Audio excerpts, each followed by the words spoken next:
करोड़पति की घमंडी बेटी ने खेत में काम कर रहे लड़के का मजाक उड़ाया, मगर 7 दिन बाद सच्चाई जानकर उसके होश उड़ गए।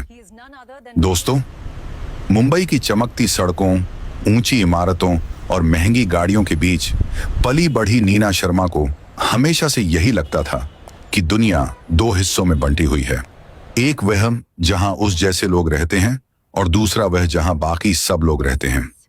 नीना के पिता राजेश शर्मा देश के बड़े उद्योगकारों में गिने जाते थे।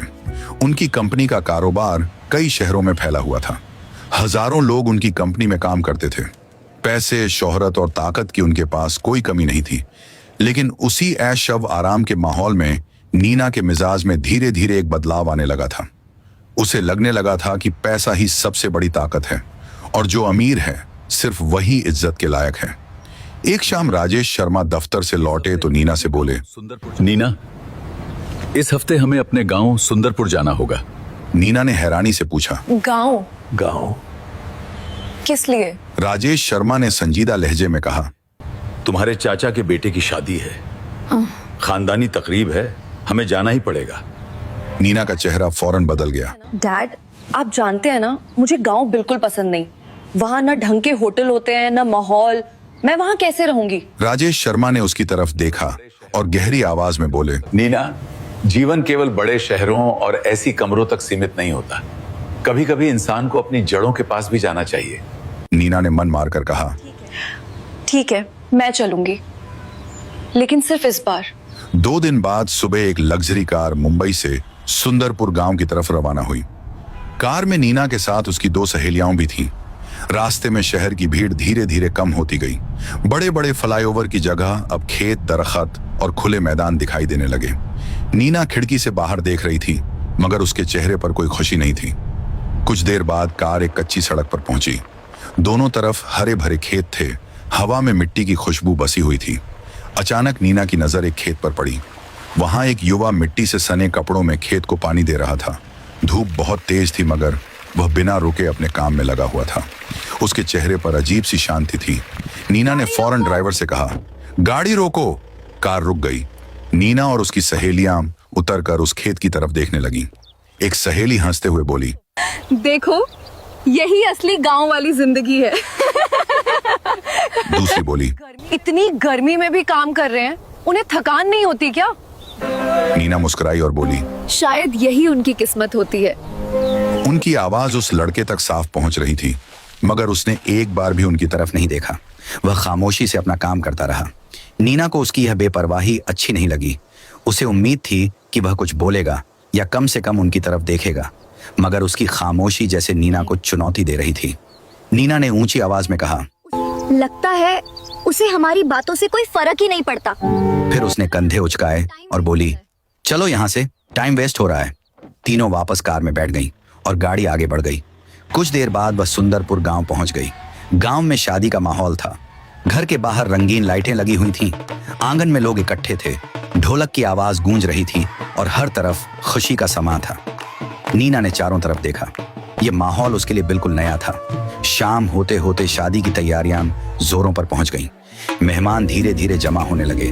नीना और उसकी सहेलियां भी महंगे कपड़ों में तैयार होकर आंगन में आ गईं। जहां भी वह जाती, लोग उन्हें देखकर आपस में बातें करने लगते। इसी बीच नीना की नजर अचानक एक कोने में खड़े एक युवा पर पड़ी। वह वही लड़का था जिसे उसने रास्ते में खेत में देखा था, लेकिन इस बार उसने साफ सुथरा कुर्ता पहना हुआ था, कंधे पर गमछा था और चेहरा पहले की तरह पुरसुकून था। नीना ने अपनी सहेली को धीरे से कुहनी मारी और कहा, देखो, वही खेत वाला लड़का। सहेली हंसते हुए बोली, और शादी में भी आ गया। नीना के चेहरे पर फिर वही घमंड भरी मुस्कान आ गई। उसने कहा, चलो थोड़ा मजा लेते हैं। वह अपनी सहेलियों के साथ उस युवा के पास चली गई। नीना ने तंजिया अंदाज में कहा, अरे भाई, सीधे खेत से ही आ गए क्या? आसपास खड़े कुछ लोग खामोश होकर उनकी बात सुनने लगे। नीना आगे बोली, कम से कम शादी में आने से पहले कपड़े तो बदल लेते। उसकी सहेलियां हंसने लगी। युवा ने एक पल के लिए नीना की तरफ देखा। उसकी आंखों में गुस्सा नहीं था, बस एक गहरी खामोशी थी। फिर उसने बिना कुछ कहे वहां से हट जाना ही बेहतर समझा। नीना ने कंधे उचकाते हुए कहा, अजीब लोग होते हैं यहाँ। उसे बिल्कुल अंदाजा नहीं था कि जिस लड़के का वह मजाक उड़ा रही थी वह कोई आम इंसान नहीं था। उस युवा का नाम वीर प्रताप था। सुंदरपुर गांव उसका घर जरूर था, लेकिन उसकी पहचान सिर्फ इस गांव तक सीमित नहीं थी। देश के कई शहरों में उसकी कंपनी के दफ्तर थे। हजारों लोग उसके साथ काम करते थे। करोड़ों का कारोबार उसकी एक योजना से चलता था। लेकिन इन सब के बावजूद उसने अपनी सादगी और अपने गांव को कभी नहीं छोड़ा था। उधर नीना के लिए वह अभी भी सिर्फ एक खेत में काम करने वाला आम लड़का था। अगले दिन शादी की रस्में खत्म हुई और नीना अपनी सहेलियों के साथ वापस मुंबई लौट आई। रास्ते भर वह उसी लड़के की बात करती रही। नीना हंसते हुए बोली, गांव के लोगों की सोच भी गांव जैसी ही होती है। उसे बिल्कुल अंदाजा नहीं था कि कुछ ही दिनों बाद उसकी जिंदगी में ऐसा मोड़ आने वाला है जो उसके घमंड की बुनियाद हिला देगा। खैर दोस्तों, मुंबई लौटते ही नीना शर्मा फिर से अपनी उसी चमकदार दुनिया में वापस आ गई। बड़े ऑफिस, महंगी कारें, ब्रांडेड कपड़े और हर शाम होने वाली बिजनेस पार्टियां, यही उसकी रोजमर्रा की जिंदगी थी। उसे लग रहा था कि गांव की वह छोटी सी बात अब पीछे छूट चुकी है। वह फिर से उसी आत्मविश्वास और घमंड के साथ अपने पिता की कंपनी के कामों में दिलचस्पी लेने लगी थी। एक सुबह राजेश शर्मा नाश्ते की मेज पर बैठे हुए बोले, कल तुम्हें हमारे एक बहुत बड़े बिजनेस प्रोजेक्ट की मीटिंग में जाना होगा। नीना ने जिज्ञासा से पूछा, किस तरह की मीटिंग? ये एक साझेदारी की मीटिंग है। अगर सब ठीक रहा तो हमारी कंपनी का कारोबार कई गुना बढ़ सकता है। इस बार मैं चाहता हूं कि तुम हमारी कंपनी की नुमाइंदगी करो। नीना के चेहरे पर आत्मविश्वास भरी मुस्कान आ गई। उसने फौरन कहा, डोंट वरी डैड, मैं सब संभाल लूंगी। अगले दिन सुबह नीना अपनी लग्जरी कार में बैठकर उस बड़े कॉरपोरेट ऑफिस की तरफ रवाना हुई जहां मीटिंग होने वाली थी। वह इमारत शहर की सबसे शानदार इमारतों में से एक थी। शीशे की ऊंची दीवारें, सजे हुए बागात और सिक्योरिटी में खड़ी कई गाड़ियां, सब कुछ उस जगह की ताकत और हैसियत को जाहिर कर रहा था। जैसे ही कार मुख्य गेट के पास पहुंची, नीना बाहर उतरी और चारों तरफ नजर दौड़ाई। उसी समय गेट के पास खड़ा एक आदमी उसकी नजर में आया। नीना कुछ लम्हों के लिए उसे देखती रह गई। वह वही युवा था जिसे उसने कुछ दिन पहले सुंदरपुर के खेत में देखा था, वीर प्रताप। लेकिन इस बार भी वह बिल्कुल सादे कपड़ों में था। नीना के चेहरे पर फौरन वही पुरानी मुस्कान आ गई जिसमें घमंड साफ झलक रहा था। वह धीरे धीरे उसकी तरफ बढ़ी और तंजिया अंदाज में बोली, अरे तुम यहाँ क्या कर रहे हो? वीर ने पुरसुकून नजर से उसकी तरफ देखा मगर कुछ नहीं बोला। नीना ने आगे कहा, लगता है खेत में काम करके दिल भर गया, अब शहर में नौकरी ढूंढने आ गए हो। पास खड़े कुछ सिक्योरिटी गार्ड ये सब सुनकर एक दूसरे की तरफ देखने लगे। उन्हें सच्चाई मालूम थी मगर वह कुछ कह नहीं पा रहे थे। नीना फिर हंसते हुए बोली, वैसे यहाँ बड़ी कंपनी है, अगर किस्मत अच्छी हुई तो शायद तुम्हें सिक्योरिटी गार्ड की नौकरी मिल जाए। वीर प्रताप अब भी खामोश खड़ा था। उसके चेहरे पर वही सुकून था। गार्ड्स में से एक ने कुछ बोलने की कोशिश की मगर वीर ने हल्के से हाथ उठाकर उसे रोक दिया। फिर वह बिना कुछ कहे गेट के अंदर चला गया। नीना ने कंधे उचकाए और मुस्कुराते हुए कहा, अजीब लोग होते हैं। फिर वह भी अंदर चली गई। मीटिंग शुरू होने में अभी कुछ वक्त था। बड़े बड़े बिजनेसमैन और निवेशक धीरे धीरे मीटिंग हॉल में आ रहे थे। हर कोई अपने अंदाज में बातचीत कर रहा था। नीना भी जाकर अपनी सीट पर बैठ गई। उसे पूरा भरोसा था कि वह इस मीटिंग में सबको प्रभावित कर देगी। कुछ ही देर में हॉल लगभग भर चुका था। अचानक हॉल के दरवाजे खुले। सबकी नजरें दरवाजे की तरफ उठ गईं। अंदर एक लंबा, आत्मविश्वासी और प्रभावशाली व्यक्तित्व वाला व्यक्ति दाखिल हो रहा था। उसने काला सूट पहन रखा था और उसके साथ कंपनी के कई सीनियर अधिकारी चल रहे थे। जैसे ही वह अंदर आया, पूरे हॉल में सम्मान भरी खामोशी छा गई। नीना ने भी उसकी तरफ देखा और अगले ही पल उसका चेहरा जैसे जम गया। वह कोई और नहीं बल्कि वीर प्रताप था, लेकिन इस बार वह वही सादा किसान नहीं लग रहा था। उसकी चाल में आत्मविश्वास था और उसकी मौजूदगी पूरे कमरे को प्रभावित कर रही थी। नीना को यकीन ही नहीं हो रहा था कि यह वही इंसान है जिसे उसने कुछ देर पहले गेट पर बेइज्जत किया था। उसने धीरे से अपने पास बैठे एक व्यक्ति से पूछा, ये कौन है? वह आदमी मुस्कुराते हुए बोला, आप इन्हें नहीं जानती? यह इस पूरे ग्रुप के मालिक हैं, मिस्टर वीर प्रताप। नीना का दिल जोर जोर से धड़कने लगा। उसके जहन में अचानक सुंदरपुर का खेत घूम गया। शादी का वह मंजर याद आ गया और फिर कुछ देर पहले गेट पर कही गई अपनी बातें। उसे ऐसा लगा जैसे जमीन उसके पैरों तले से खिसक गई हो। उधर वीर प्रताप ने मीटिंग का आगाज किया। उसकी आवाज पुरसुकून थी, मगर उसमें एक अलग ही आत्मविश्वास था। वह प्रोजेक्ट की योजना के बारे में विस्तार से बता रहा था। हर शब्द स्पष्ट और मजबूत था। हॉल में बैठे सभी लोग पूरी तवज्जो से उसकी बातें सुन रहे थे, लेकिन नीना के लिए उस समय मीटिंग में कही जा रही बातें सुनना मुश्किल हो रहा था। उसके कानों में बस अपनी ही कही हुई बातें गूंज रही थीं। खेत वाला लड़का, गंदे कपड़े, सिक्योरिटी गार्ड की नौकरी, हर शब्द अब उसे अपने ऊपर बोझ की तरह महसूस हो रहा था। कुछ देर बाद मीटिंग खत्म हो गई। लोग एक एक करके वीर प्रताप से हाथ मिलाने लगे और उसकी तारीफ करने लगे। नीना अपनी जगह खड़ी थी, मगर उसके कदम आगे नहीं बढ़ पा रहे थे। उसके दिल में बस एक ही बात चल रही थी कि उसने बहुत बड़ी गलती कर दी है। हॉल धीरे धीरे खाली होने लगा। नीना ने गहरी सांस ली और खुद को संभालते हुए वीर प्रताप के केबिन की तरफ बढ़ी। जैसे ही वह दरवाजे के पास पहुंची, सिक्योरिटी गार्ड ने उसे रोक दिया। मैडम, सर अभी व्यस्त हैं, आप अंदर नहीं जा सकती। नीना ने धीरे से कहा। मुझे उनसे बहुत जरूरी बात करनी है, सिर्फ 2 मिनट। गार्ड ने अंदर इंटरकॉम किया, मगर जवाब आया, अभी किसी को अंदर नहीं भेजना है। नीना कुछ लम्हे वहीं खड़ी रही, फिर उसने आहिस्ता से सर झुका लिया और वापस मुड़ गई। उसके दिल में पछतावे का एक भारी एहसास उभर रहा था। उसे अब समझ आने लगा था कि इंसान की पहचान कपड़ों से नहीं होती, लेकिन अब उसे सबसे ज्यादा डर इस बात का था कि क्या वीर प्रताप उसे कभी माफ करेगा। उस रात नीना शर्मा अपने कमरे में देर तक जागती रही। मुंबई की चमकती रोशनियां खिड़की के बाहर वैसे ही जगमगा रही थीं, मगर उसके अंदर अजीब सा सन्नाटा था। वह बार बार वही मंजर याद कर रही थी। सुंदरपुर का खेत, शादी में किया गया उसका मजाक और ऑफिस के बाहर बोले गए तंज। हर याद उसके दिल पर बोझ की तरह बैठ रही थी। पहली बार उसे महसूस हुआ कि घमंड इंसान को कितना छोटा बना देता है। वह सोचती रही कि जिस इंसान को उसने एक आम किसान समझा, वह हकीकत में इतना बड़ा उद्योगकार निकला। लेकिन इससे भी बड़ी बात यह थी कि उसने हर बार उसकी बेइज्जती का जवाब खामोशी से दिया। सुबह होने तक नीना ने एक फैसला कर लिया, वह अब अपनी गलती से भागेगी नहीं। उसे वीर प्रताप से मिलकर माफी मांगनी ही होगी। अगले दिन वह फिर उसी कॉरपोरेट ऑफिस पहुंची, मगर इस बार उसके चेहरे पर पहले वाला आत्मविश्वास नहीं था। वह खामोशी से अंदर गई और सीधी रिसेप्शन पर पहुंचकर बोली, मुझे मिस्टर वीर प्रताप से मिलना है। रिसेप्शन पर बैठी महिला ने नरमी से पूछा, मैडम, क्या आपके पास अपॉइंटमेंट है? नीना ने आहिस्ता से सर हिलाया। नहीं, लेकिन मुझे उनसे बहुत जरूरी बात करनी है। कुछ देर बाद पैगाम अंदर भेजा गया। थोड़ी देर इंतजार के बाद जवाब आया कि वो अंदर आ सकती है। नीना का दिल तेजी से धड़कने लगा। वो धीरे धीरे वीर प्रताप के केबिन की तरफ बढ़ी। दरवाजा खुला और वो अंदर चली गई। वीर प्रताप अपनी कुर्सी पर बैठा कुछ फाइलें देख रहा था। उसकी मेज पर कई दस्तावेज रखी थीं और कमरे का माहौल पुरसुकून था। नीना चंद कदम आगे बढ़ी और रुक गई। वीर ने सर उठाकर उसकी तरफ देखा और संजीदा लहजे में कहा, हाँ कहिए। नीना के लिए बोलना आसान नहीं था।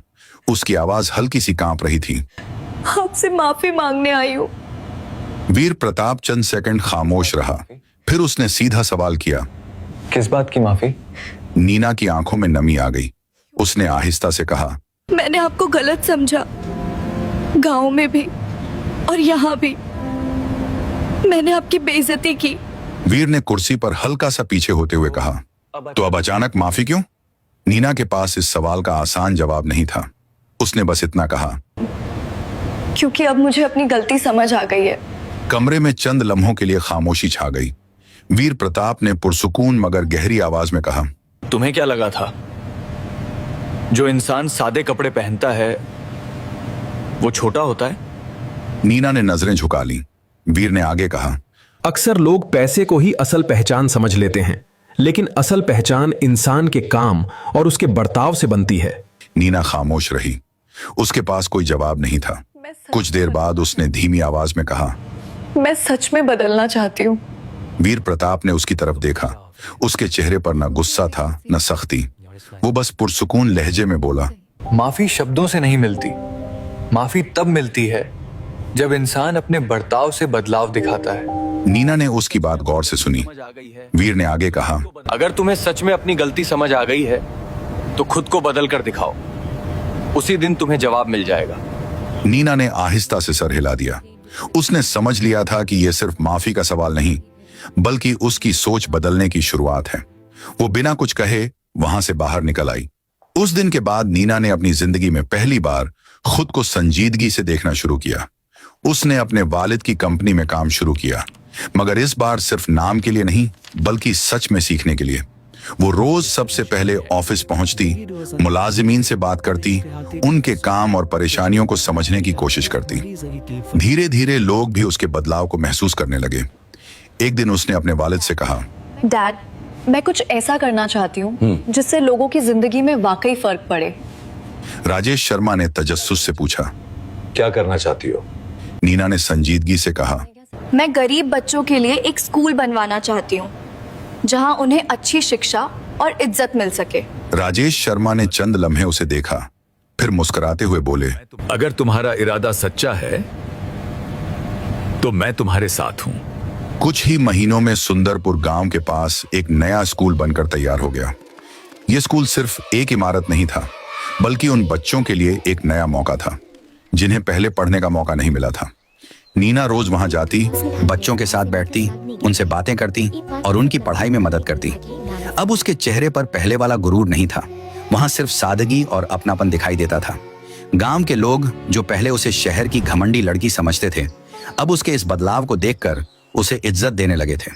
वक्त के साथ ये स्कूल पूरे इलाके में उम्मीद की नई किरण बन गया, लेकिन नीना को यह नहीं मालूम था कि एक दिन कोई खामोशी से इस स्कूल के बाहर खड़ा होकर यह सब देख रहा होगा। और वो शख्स कोई और नहीं बल्कि वीर प्रताप था। दोस्तों, उस दिन दोपहर का वक्त था। सुंदरपुर गांव के बाहर बने इस नए स्कूल के आंगन में बच्चों की आवाजें गूंज रही थीं।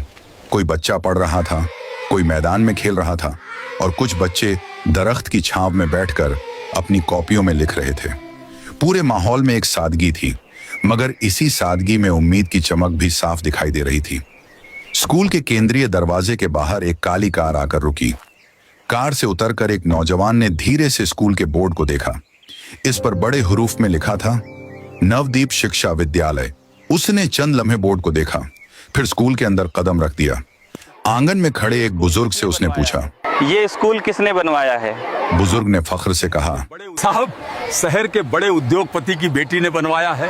रोज यहाँ आती है, बच्चों को पढ़ाती है और उनका पूरा ख्याल रखती है। नौजवान ने हल्का सा मुस्कुराकर सर हिला दिया। फिर उसकी नजर सामने वाली जमात पर पड़ी। दरवाजा आधा खुला था। अंदर बच्चे फर्श पर बैठकर पढ़ रहे थे और उनके सामने एक लड़की खड़ी थी। वो लड़की बच्चों को पढ़ाते हुए कह रही थी, पढ़ाई सिर्फ नौकरी के लिए नहीं होती। पढ़ाई इंसान को समझदार बनाती है और जीवन बदलने की ताकत देती है। वो लड़की कोई और नहीं बल्कि नीना शर्मा थी, लेकिन अब वो पहले वाली नीना नहीं रही थी। उसके चेहरे पर गुरूर की जगह सादगी थी और उसकी आवाज में अपनापन था। दरवाजे पर खड़ा नौजवान कुछ देर तक खामोशी से ये सब देखता रहा। फिर उसने धीरे से दरवाजा खटखटाया। नीना ने मुड़कर देखा। जैसे ही उसकी नजर दरवाजे पर खड़े शख्स पर पड़ी, वो चंद लम्हों के लिए बिल्कुल खामोश रह गई। दरवाजे पर वीर प्रताप खड़ा था। चंद सेकंड तक दोनों एक दूसरे को देखते रहे। फिर नीना ने बच्चों से कहा, तुम लोग पढ़ाई करते रहो, मैं अभी आती हूँ। वो बाहर आ गई।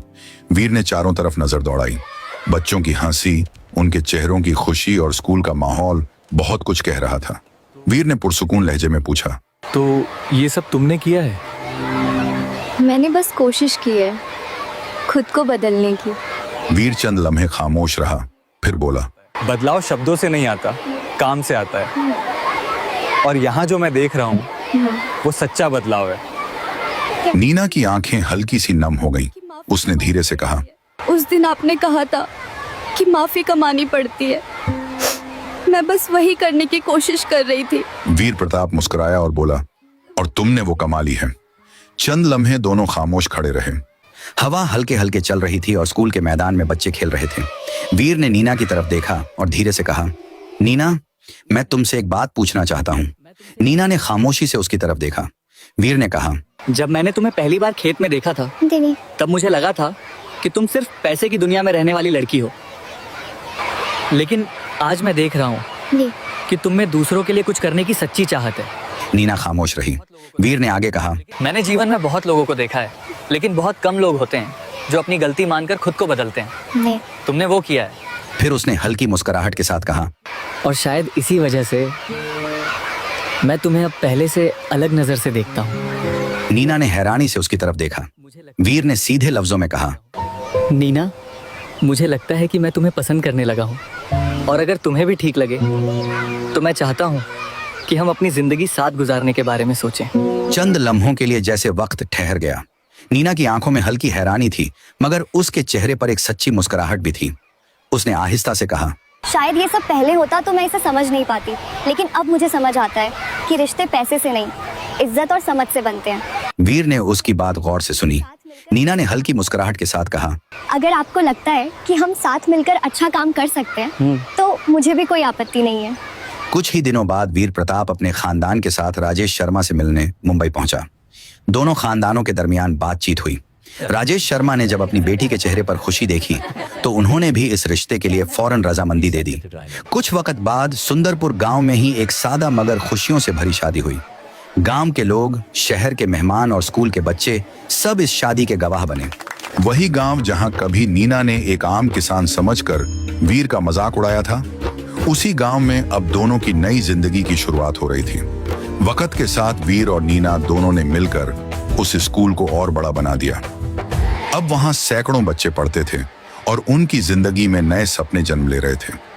कभी गुरूर से भरी रहने वाली नीना अब इन्हीं बच्चों के दरमियान खड़ी मुस्कुराती थी और उसे हर दिन ये एहसास होता था कि जिंदगी की असल अमीरी पैसे में नहीं, बल्कि इंसानियत, इज्जत और सच्चे रिश्तों में होती है। दोस्तों, इस कहानी से यही सबक मिलता है कि इंसान की असल पहचान उसके कपड़ों, पैसों या हैसियत से नहीं होती। असल पहचान उसके बर्ताव, उसकी सोच और इस बात से होती है कि वो अपनी गलती समझने के बाद खुद को बदलने की हिम्मत रखता है या नहीं। घमंड इंसान को कुछ समय के लिए बड़ा दिखा सकता है, लेकिन इज्जत हमेशा वही कमाता है जो दूसरों की इज्जत करना जानता है।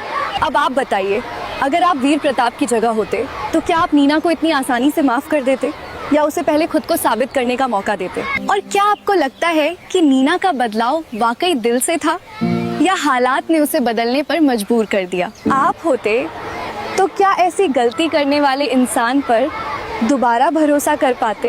अपनी राय कमेंट में जरूर लिखिए, क्योंकि आपका एक कमेंट किसी की सोच बदल सकता है।